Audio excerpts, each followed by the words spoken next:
Hey guys, അങ്ങനെ demon slayer ആശ്ര training ആർക്ക് episode 8 കഴിഞ്ഞതായിരുന്നു. ഇനി അതിനുശേഷം എന്താണ് നടക്കുന്നതെന്ന് മാങ്ക എക്സ്പ്ലനേഷനാണ് ഈ വീഡിയോയിൽ ചെയ്യാൻ പോകുന്നത്. ഇതിൽ ഇൻഫിനിറ്റി ക്യാഷ് എന്ന് പറഞ്ഞ സിനിമയിലുള്ള കാര്യമാണ് നമ്മളിപ്പോൾ ഇതിൽ ചെയ്യാൻ പോകുന്നത് എക്സ്പ്ലനേഷനായിട്ട്. അപ്പോൾ നമുക്ക് വീഡിയോയിലേക്ക് കിടക്കാം. ഞാൻ ഇപ്പോൾ ചെയ്യാൻ പോകുന്നത് 150 ചാപ്റ്ററാണ്. വീഡിയോയിലേക്ക് വേഗം പോകാം. ഈ ചാപ്റ്റർ തുടങ്ങുന്നത് നമ്മളെ താഞ്ചിറോനെ കാണിച്ചിട്ടാണ്. താഴത്തേക്ക് വീഴുന്ന താഞ്ചിറോയ്ക്ക് ദിശ ഏതാണെന്ന് മനസ്സിലാകുന്നില്ല. വൈറ്റ് ലെഫ്റ്റ് അപ്പ് ഡൗൺ ഒന്നും മനസ്സിലാവുന്നില്ല.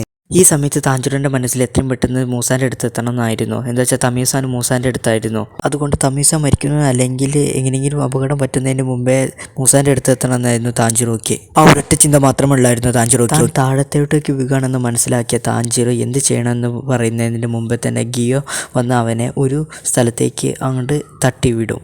താഴെ വീണ താഞ്ചിറോ പെട്ടെന്ന് നീച്ച് ഗിയോസാനെ നന്ദി പറയുന്നതിന് മുമ്പേ പെട്ടെന്നൊരു ടീം അവൻ്റെ പിറകെ വരും. താഞ്ചിറോ അതിനെ കൊല്ലുകയും ചെയ്യും. ഒന്ന് ശ്വാസം നേരെ വിടുന്നതിന് മുമ്പേ ഒരു വാതിൽ തുറന്ന് താഞ്ചിറോനെ അറ്റാക്ക് ചെയ്യാൻ കുറേ ഡീമൺസുകൾ വരും. പെട്ടെന്ന് അവിടേക്ക് ഗിയോ വന്നിട്ട് അവൻ്റെ വാട്ടർ ഫോം എടുത്ത് അതിനെ വെട്ടുകയും ചെയ്യും. അതേ നേരെ തന്നെ താഞ്ചിറോ അതേപോലെ തന്നെ ചെയ്യും. വാട്ടർ ബ്രീത്തിങ്ങിൻ്റെ ഒരു വമ്പ സാധനമായിരുന്നു ഇവിടെ കാണാൻ കഴിയുന്നത്. ഡീമൺസിനൊക്കെ കൊന്നതിന് ശേഷം നമ്മളെ താഞ്ചിറോൻ്റെ ഗിയോൻ്റെ വായ മുട്ടിപ്പോയി. കാരണം വേറെ ഒന്നല്ല, ഗിയോ നോക്കുമ്പോൾ താഞ്ചിറോ നന്നായിട്ട് പെർഫോം ചെയ്തു, താഞ്ചിറോ നോക്കുമ്പോൾ ഗിയോ നന്നായിട്ട് പെർഫോം ചെയ്തു. അടുത്ത പാനലിൽ നമ്മളെ സ്നേക്ക് പില്ലറിനെയും ലവ് പില്ലറിനെയും കാണിക്കുന്നുണ്ട്. അവിടെ തടയാൻ വന്ന കുറേ ഡീമൺസിനെ ഒറ്റയടിക്ക് സ്നേക്ക് പില്ലർ കൊല്ലും. മിൻസുരിൻ്റെ അടുത്ത് വന്നു പോലും ചെയ്യില്ല എന്ന് പറഞ്ഞിട്ടാണ് സ്നേക്ക് പില്ലർ എല്ലാവരെയും കൊല്ലുന്നത്.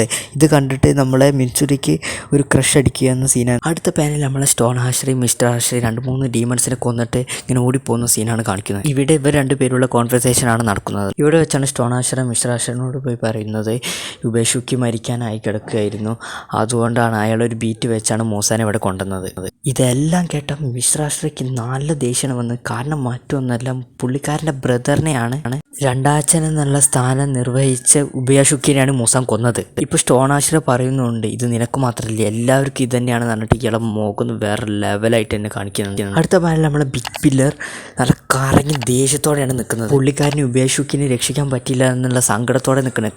കണ്ട എല്ലാ ഡീമൺസിനും വെട്ടി നുറുക്കിയാണ് കൊല്ലുന്നത്. അടുത്ത പാനലാണ് നമ്മൾ ഇനോസ്കേനെയും ഗെന്നിനെയും സെനിറ്റ്സുനൊക്കെ കാണിക്കുന്നത്. ഇവിടെ സെനിറ്റ്സു പറയുന്നൊരു കാര്യമുണ്ട്, എനിക്കെന്തോ ഒരു ഒച്ച കേൾക്കാം, അവൻ തന്നെ ആയിരിക്കണം, അവനെ എന്തായാലും ഞാൻ വിടില്ല പറഞ്ഞിട്ടാണ് സെയിൻസ് പോകുന്നത്. ആരാണ് എന്താണെന്നും പറയണില്ല, സിദ്ധിച്ച് കേൾക്കേണ്ട ഒരു പാനലായതുകൊണ്ട് അവൻ മാറ്റി വെച്ചിട്ടുണ്ടാവും. അടുത്ത പാനൽ കാണിക്കുന്ന നമ്മളെ ഷിയോബൂസാൻ റൂമിലേക്ക് കയറി വരുന്നതാണ്.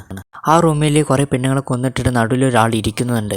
ഇതാരാന്ന് പറയുന്നതിന് മുമ്പേ ഷിയോബൂസാൻ്റെ ഒച്ച കേട്ട് ഈ പുള്ളിക്കാരൊന്ന് തിരിഞ്ഞു നോക്കും. വേറെ ആരുമാരില്ല, നമ്മളെ അപ്പർ മൂൺ 2 ആണ്. ഒരു പെണ്ണിൻ്റെ കൈ കഴിച്ചുകൊണ്ടിരിക്കുന്ന സീനാണ് കാണിക്കുന്നത്.